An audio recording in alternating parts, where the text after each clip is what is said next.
भारत सरकार के रक्षा राज्य मंत्री संजय सेठ बोकारो आए तो उन्होंने पंडित दीनदयाल उपाध्याय के अंत्योदय एवं एकात्म मानववाद के जरिए जहां समाज के अंतिम व्यक्ति तक शासन की पहुंच की चर्चा की, वहीं आगे बढ़ते देश में स्वदेशी की भूमिका की भी चर्चा की। वे बोकारो क्लब में आयोजित संगोष्ठी को संबोधित कर रहे थे और अंत्योदय एवं एकात्म मानववाद की व्याख्या भी कर रहे थे। उन्होंने बताया कि पंडित दीनदयाल उपाध्याय की जो नीति और सिद्धांत है वह देश को आगे बढ़ाने में काफ़ी बड़ी भूमिका में है और यह नीति है स्वदेशी की। उन्होंने कहा कि देश की ताकत बड़ी है। नरेंद्र मोदी के नेतृत्व में देश ने कई कीर्तिमान स्थापित किए हैं और महज 23 मिनट के अपने ऑपरेशन के जरिए पाकिस्तान का होश ठिकाने लगाकर देश ने दुनिया को यह बतला दिया कि हम स्वदेशी हथियारों के बल पर अब किसी भी हद तक जाने को तैयार हैं। स्वदेशी के लिए कई कार्यक्रम चल रहे हैं और उन कार्यक्रमों के जरिए देश को मिल रही ताकत अद्भुत है और दुनिया इससे हतप्रभ है। मंत्री ने कांग्रेस पर चुटकी भी ली। बिहार के चुनाव में जनता के मूड को एनडीए के पक्ष में बताया और कहा कि एमएसएमई के जरिए यह देश क्रांतिकारी तरीके से आगे बढ़ रहा है।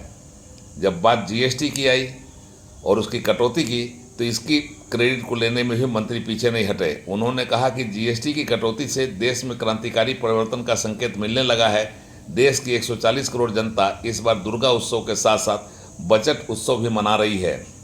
उन्होंने कहा कि देश की ताकत बड़ी है, स्वदेशी आंदोलन को बल मिला है और हम लगातार स्वदेशी आंदोलन को आगे बढ़ाते हुए, अभियान को आगे बढ़ाते हुए देश को आत्मनिर्भर बनाने की दिशा में आगे बढ़ चले हैं और देश अब आत्मनिर्भरता की राह पर चल पड़ा है और मजबूती के साथ यह देश आत्मनिर्भर बनने की होड़ में लग गया है। उस समय देश में सिर्फ 500 स्टार्टअप थे। ऑन रिकॉर्ड करो ना, सिर्फ 500 स्टार्टअप जिसका कोई अस्तित्व ही नहीं था। और स्टार्टअप कौन? हमारा बच्चा 22 साल का, 23 साल का बच्चा जो इनोवेशन, नवाचार, जो अपना ब्रेन, जो अपनी बुद्धि इस्तेमाल कर रहा है, आज उसकी संख्या कितनी है पता? उसकी संख्या 500 से बढ़कर 1,92,000 स्टार्टअप और दुनिया के तीसरे नंबर पे हैं। स्टार्टअप दुनिया के तीसरे नंबर पे है।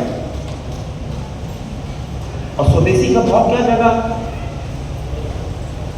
2014 में जब प्रधानमंत्री मोदी आए 15 में देश में एमएसएमई कितना था पता है?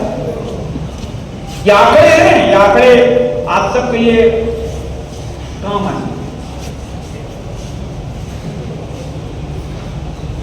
एमएसएमई सेक्टर पूरे देश में 10 से 12 लाख थे। आज कितना एमएसएमई है पता है? छोटा उद्योग 6 करोड़, 6 करोड़ और 6 करोड़ में रोजगार कितना दे रहे पता है? 11 करोड़ लोगों को रोजगार दे रहे हैं। 6 करोड़ एमएसएमई में 11 करोड़ रोजगार दे रहे हैं। और ये 6 करोड़ उत्पादन कितना करते हैं पता है? प्रत्येक वर्ष 40,000 करोड़ का, ये 6 करोड़ जो एमएसएमई है 40,000 करोड़ का स्वदेशी उत्पाद करता है। यह भारत की ताकत, यह पंडित दीनदयाल उपाध्याय का मंत्र। समाज को मानते करते हम तो प्रथम व्यक्ति मानकर चल रहे हैं। उस समाज का व्यक्ति नहीं, हम समाज का प्रथम व्यक्ति मानकर चल रहे हैं। और आप देखो विकास उसके दरवाजे पर नॉक कर रहा है। कभी किसी ने कल्पना की थी देश के अंदर कि बहन वाला भी टोले में जाकर, पंचायत में जाकर उसका बैंक अकाउंट खोलेगा? किसी ने कल्पना नहीं की। सिर्फ 400 करोड़ का रक्षा का एक्सपोर्ट करते हैं, सिर्फ 400 करोड़ का।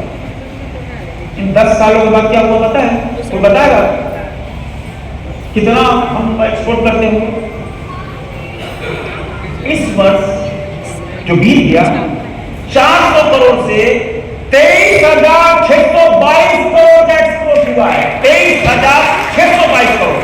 यही भारत की ताकत है मित्रों। ये कौन सा स्वदेशी ये आत्मनिर्भर भारत। और अभी हमारे आदरणीय रक्षा मंत्री जी ने बताया 10 दिन पहले हमारा रक्षा उत्पादन कितना हुआ है इस बार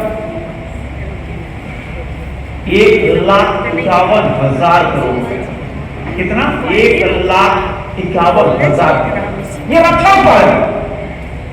और इस बार का हमारा लक्ष्य है एक्सपोर्ट का लक्ष्य है किस वर्ष का 23,622 करोड़ से 50,000 करोड़ और उत्पादन का लक्ष्य है इस बार 2 लाख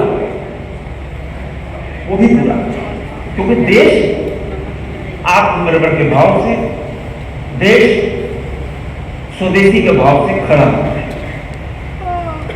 अब हमारे मात्र 23 मिनट के अंदर पाकिस्तान को लिंक डाउन करा दिया। उनके डीजीएमओ हमारे डीजीएमओ के सामने नीचे आ गए। क्यों आ गए? युद्ध 23 मिनट में खत्म हुआ ये बड़ी बात नहीं थी। भारत युद्ध जीत लिया ये बड़ी बात नहीं थी। उनके डीजीएमओ नीचे आ गए लिंक डाउन ये भी बड़ी बात नहीं थी। सबसे बड़ी बात थी 23 मिनट में जो युद्ध जीता वो अपने स्वदेशी हथियार से। भारत के आजादी के बाद जितना भी युद्ध हुए हम इंपोर्ट किए अस्त्र से चुनाव युद्ध जीते। पहली बार ऐसा हुआ कि हमने स्वदेशी हथियारों से दूर चुका, इसलिए दुनिया गरीब है। बोकारो क्लब परिसर से उड़ान लाइव की एक्सक्लूसिव रिपोर्ट।